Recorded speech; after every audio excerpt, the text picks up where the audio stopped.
अब हम पंचशील का पाठ करेंगे।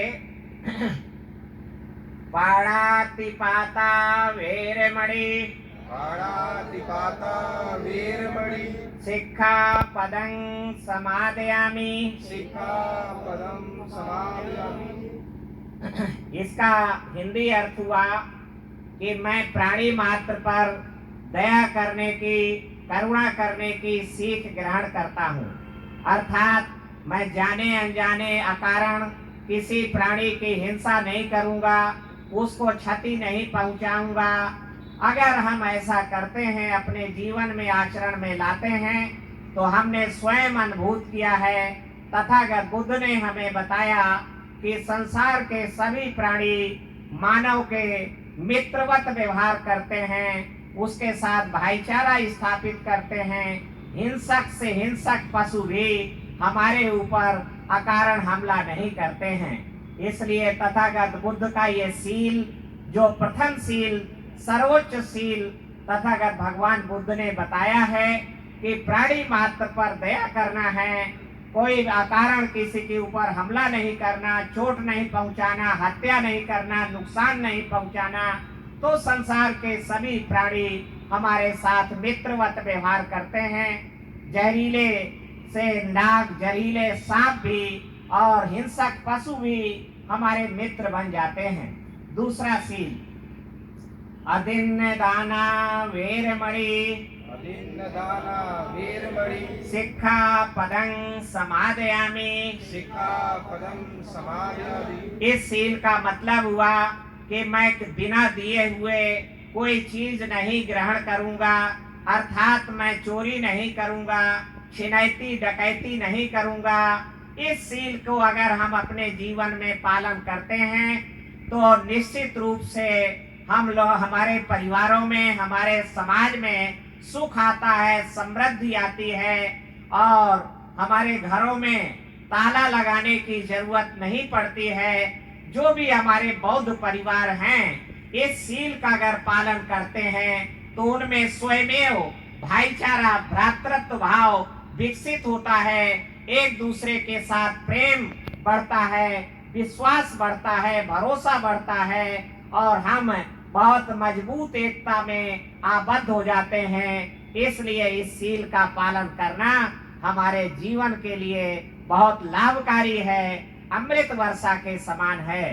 तीसरा सील कामेषु मिच्छाचारा वेरमणि कामेषु मिच्छाचारा वेरमणि सिक्खापदं समादयामि। सिक्खापदं समादयामि। इसका मतलब हुआ कि अर्थात मैं पराई औरत मुझसे उम्र में अगर बड़ी है तो मैं उसको माँ के समान मानूंगा, मुझसे उम्र में बराबर है तो मैं बहन के समान मानूंगा और मुझसे उम्र में छोटी है तो मैं उसको पुत्री के समान मानने की सीख ग्रहण करता हूँ।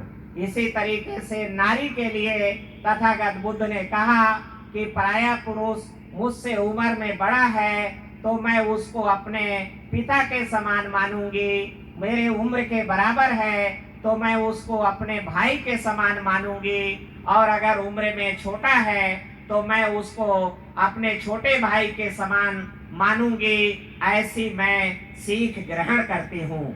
इस सीख का, अगर हम इस सील का, जो तीसरा सील भगवान बुद्ध ने निर्धारित किया, तो इसका हम अपने जीवन में पालन करते हैं तो हमने स्वयं महसूस किया है कि हमारे परिवारों में रोजाना पति पत्नी के बीच में होने वाले झगड़े, कलह समाप्त हो जाती है और हमारा वो परिवार सुख और समृद्धि को प्राप्त करता है, खुशहाली को प्राप्त करता है और पति पत्नी दोनों के बीच में आपसी विश्वास के भरोसे की अभिवृद्धि होती है।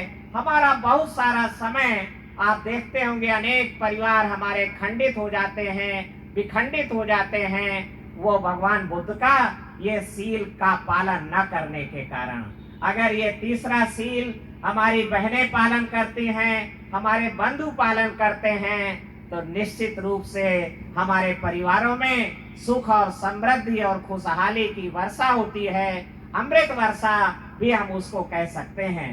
चौथा सील मूसावादा वेरमणि मूसावादा वेरमणि सिक्खापदं समादयामि। सिक्खापदं समादयामि। अर्थात मैं झूठ ना बोलने की, असत्य वचन ना बोलने की, चुगली लिवार न करने की, इधर उधर की अफवाहें न फैलाने की सीख ग्रहण करता हूँ। हम अपने जीवन में इस अदिन्नदाना वेरमणि सिक्खापदं समादयामि सील का पालन करते हैं तो समाज में विग्रह कलह, समाज में दंगा फसाद झगड़े समाप्त हो जाते हैं और हमें चारों तरफ का हमारा वातावरण रमणीय बन जाता है, भाईचारा युक्त बन जाता है, सौहार्द युक्त बन जाता है।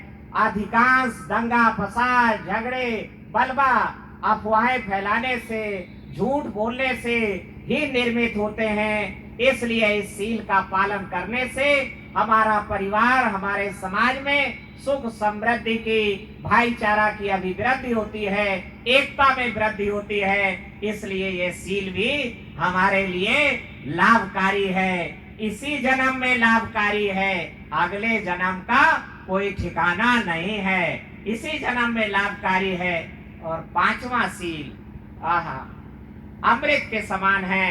पांचवा सील कि भगवान बुद्ध ने कहा सुरा मेरे मज्जे, आप बोले सुरा मेरे मज्जे पमादे ठाना सिक्खापदं समादयामि।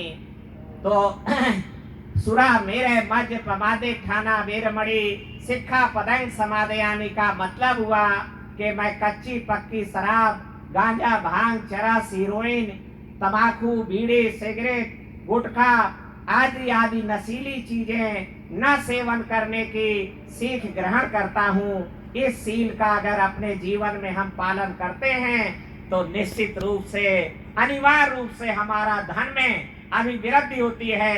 हमारे घरों का धन जो शराब के ठेकेदारों के पास जा रहा है वो बचता है और हमारे घरों में सुख समृद्धि की वर्षा होती है।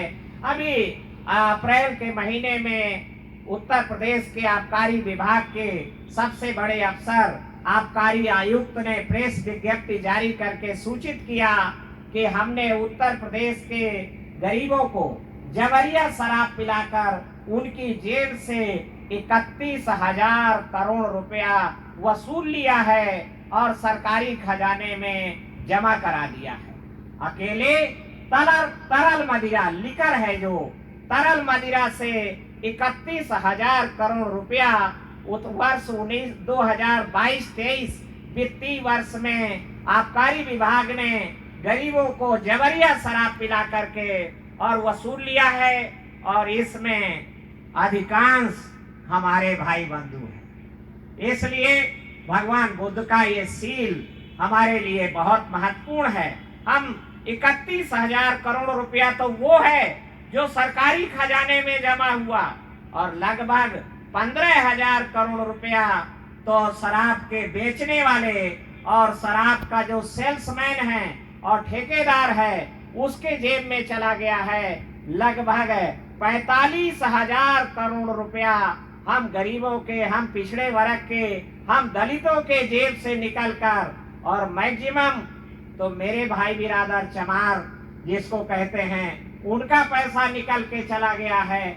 अगर हम भगवान बुद्ध के इस सील का पालन करते हैं तो हमें किसी भी कल्याणकारी सरकारी योजना की जरूरत नहीं पड़ेगी, हम स्वयं खुशहाल हो जाएंगे।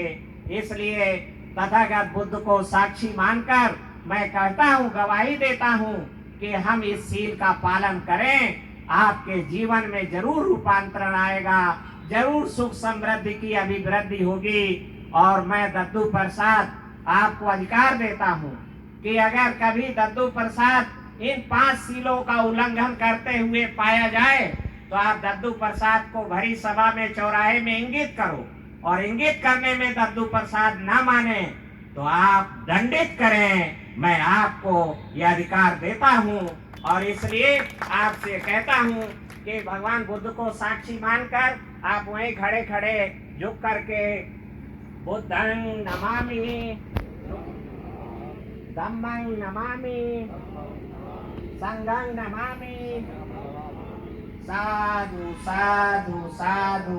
आप अपना स्थान आसन ग्रहण करें। धन्यवाद। जय भीम, जय भारत।